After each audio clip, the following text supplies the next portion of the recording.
Bem-vindo ao canal Como Plantar Sua Comida em Casa. Essa é a segunda aula de uma sequência de 11 aulas, de aproximadamente 10 minutos, onde eu vou passar todo o conteúdo para você ter a sua horta natural, cuidar dos seus vasos, fazer muda, plantar em casa tubérculos, folhosas, frutíferas, ervas, o que você desejar. Então aqui a gente pratica todas as formas naturais de cuidado orgânico, alguns diferenciais de formas de plantio como o saco de ráfia, o próprio isopor, os vasos normais, os vasos feitos de reaproveitamento de plástico. E hoje eu vou falar especificamente sobre a rega, poda, fertilizantes naturais e como fazer mudas, porque faz parte da aula de podas, tá? Então se inscreve aqui embaixo, vamos acompanhar as aulas, tira todas as suas dúvidas, vai ser um prazer poder responder. Então vou falar para vocês da rega, vamos lá. Rega é o seguinte, gente, na época quente, a regra é regar de manhã. Por quê? Porque a planta vai ter o dia inteiro para poder trabalhar aqueles nutrientes que vêm junto com a água. Se a planta recebe água da chuva, melhor ainda, porque vem nitrogênio da melhor forma possível, condensada diretamente pelas nuvens, né? Então a gente pega todo aquele nitrogênio que vem com a melhor qualidade, que é direto da natureza.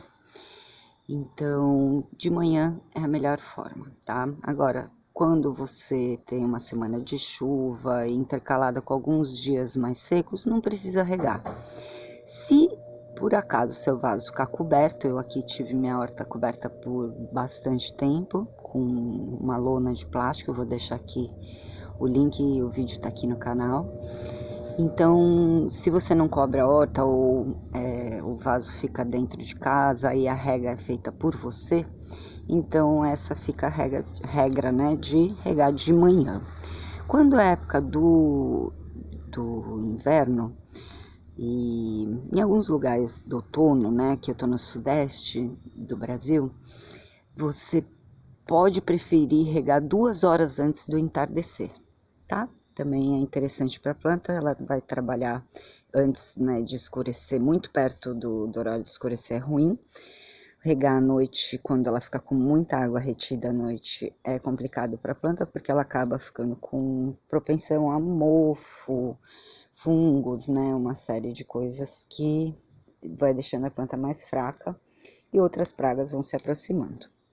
Então, agora eu vou falar para vocês da poda, a importância da poda, e ela já faz parte de todos os cultivares logo no início. Vou dar aqui um grande exemplo que é o tomate.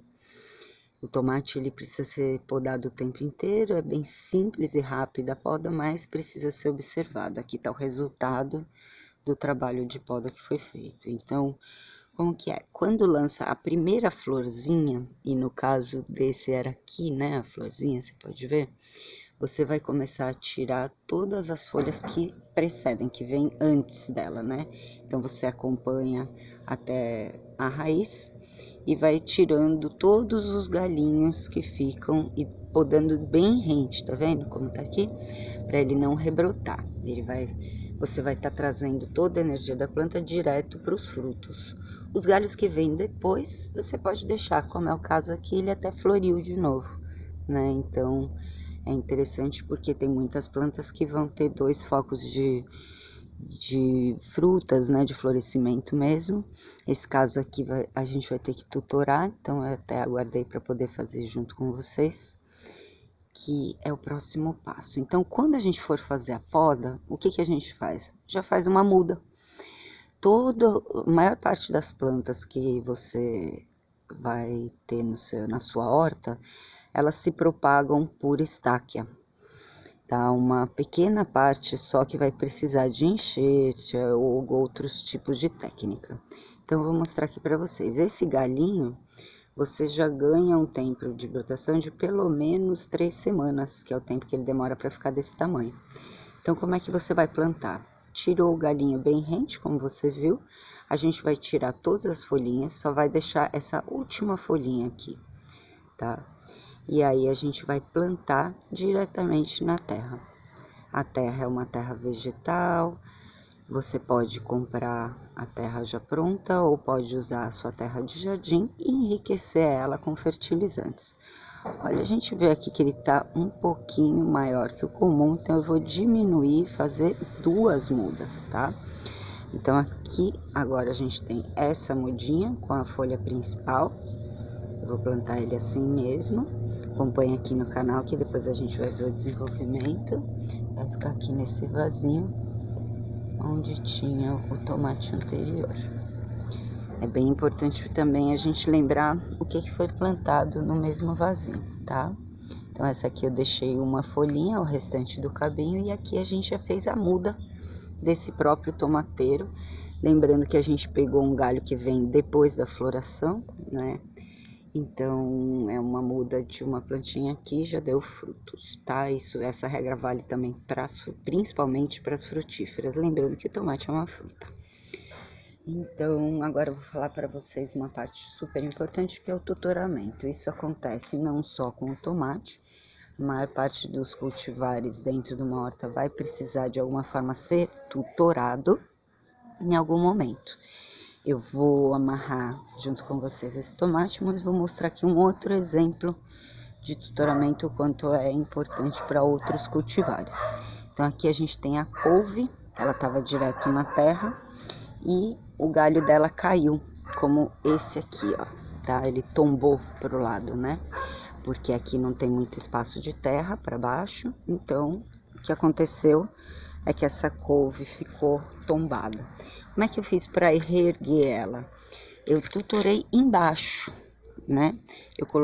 Eu abri embaixo esse vaso, deixei ele cortado embaixo e fiz como se fosse uma pescoceira, enchi de terra, aqui ele enraiza de novo e com isso o pé de couve ficou erguido de novo. Você pode ver que ele já começou a responder bem, as folhinhas já voltando a nascer. Ele estava bem tombadinho no chão, tá? Então essa é uma forma de tutoramento. Aqui o maracujá, mostro para vocês um outro exemplo. Então o maracujá já tinha subido, né? Como você pode ver aqui em toda essa área da horta. E eu vi que ele estava querendo se expandir, então eu coloquei essa corda aqui. E com isso ele consegue subir, né? Fazer o movimento dele. Ele vai soltando, né? Ó, vou mostrar aqui, acho que vai ficar mais fácil. Ele vai soltando esses dedinhos, né, que vai agarrando aqui, como se fossem anéisinhos, em forma de espiral. E ele vai criando o próprio caminho, e com isso expandindo, ó, por tutoramento. Então, com isso ele vai fazer uma sombra também no restante da horta, o que é bem interessante. Você vai ter uma sombra natural, e isso ajuda muito nas épocas com a sazonalidade de verão, né, muito quente, ou até invernos onde fica muito sol. Então agora eu vou mostrar para vocês aqui como que a gente vai fazer o tutoramento desse tomate, tá? Eu pré-amarrei aqui para facilitar na explicação, então vou pôr aqui para baixo. Porque o mais importante do tutoramento é você não estrangular a planta. Então, de propósito mesmo, primeiro eu amarrei, porque quando a gente amarra junto com a planta, existe uma tendência da gente trazer a planta para uma possibilidade de estrangulamento. Porque o que acontece? Ela se debruça sobre a amarração que você faz e ali não passa mais seiva, né? Então, o ideal é você passar mesmo ela por dentro desse fio, pode ser qualquer tipo de fio, aqui eu pus um barbante, e você usar o próprio espaço físico dela. Aqui eu vou tirar essas samambaias aqui, são para fazer sombra, nenhuma delas fica dentro do canteiro, é apenas no lado de fora. Então, no caso aqui, não precisamos mais de você, samambaia, me desculpe. Aqui é só para mostrar para vocês, então ele vai poder se desenvolver sem estrangular, porque sobrou, ó, um dedo atrás dele, tá vendo? E eles crescem proporcionalmente. Posso mostrar aqui nesse primeiro, quando encosta em alguma coisa, ele vai ficando mais fino. Então tem que tomar cuidado para você não perder uma planta por ter amarrado muito forte. Resumindo, é isso. E por último, vamos falar dos fertilizantes naturais. Então, aqui na horta, quando foi fazer a poda da amoreira, essa aqui é uma grande folha de amoreira, eu guardei e vou manter baixinha na poda esse galho, que era de uma grande árvore de amoreira. A amoreira tem cálcio, vitamina C e uma série de micro e macronutrientes. Vou deixar aqui escrito na descrição. Então como que eu faço? Eu faço a rega com água, eu bato no liquidificador com água, não precisa nem coar, e rego direto na terra. Existem os cultivares que precisam muito de cálcio. Um exemplo é a couve que eu acabei de mostrar, o próprio tomate na fase de floração e muitos outros mais. Então, o que a gente vai fazer? Usar esse tipo de folha. A própria couve vai servir também de rega para as demais. A folha da couve é rica em ferro. E agora eu vou dar um exemplo para vocês da troca que vai acontecer. Essa aqui, a amoreira, tá apresentando falta de ferro, né? Daqui a 2 aulas eu vou ensinar para vocês como reconhecer a falta de nutrientes. E já adianto que isso aqui, né, aqui no vídeo não aparece perfeitamente, mas tá marrom, arroxeado, é falta de ferro. Então, se eu regar ela com a couve batida na água, eu vou deixar ela forte. E se eu regar a couve com ela batida, eu vou deixar forte. Se eu puser as duas e regar a horta inteira vai ficar forte. Então tá aqui. Ó, a própria amoreira vai soltando sem parar galinhos e eu vou bater esse galinho todinho para poder fazer a rega de cálcio, vitamina C e muitos outros nutrientes. Então essa é uma das dicas, você plantar, são diversas espécies que têm nutrientes, e aproveitar quando você precisar fazer poda, por exemplo aqui o manjericão. Você precisar diminuir ele, moldar o tamanho dele, fortificar, né? E para isso fazer uma poda, você utiliza, se você não for comer, utiliza essas folhas para rega. Existem muitas folhas que a gente acaba deixando de lado e não come, porque às vezes encosta na terra, ou uma série de outras particularidades, como o caso da sálvia aqui. Agora ela está começando a crescer para cima, mas essa aqui eu não posso desperdiçar. Então o que eu vou fazer? Eu vou podar ela para ajudar, né, a ganhar força. Já estão nascendo novas folhagens aqui. Então, quando você poda, você dá essa força para a planta e aí você vai fazer a rega fertilizante. Você vai colocar isso aqui junto com as demais e regar a sua horta e os seus vasos.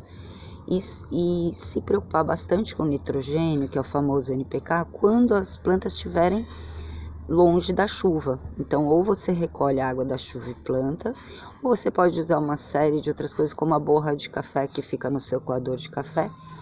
E a cada 15 dias, você cria na sua rotina da horta a necessidade de fazer essa rega com fertilizante. Nos demais dias, todo dia, você vai regar todos os seus vasinhos, mesmo que seja um pouquinho. Tá? Geralmente o vaso não aguenta mais do que o dia, a não ser que seja um vaso grande, tem um exemplo ali no fundo.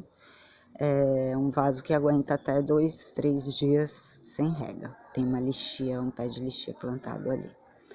Então essa é a dica, gente. Espero que vocês tenham gostado da aula. Me desculpem se faltou alguma coisa. Por favor, escreve suas dúvidas abaixo, compartilha as regras que você faz e vamos continuar plantando. Até a próxima aula.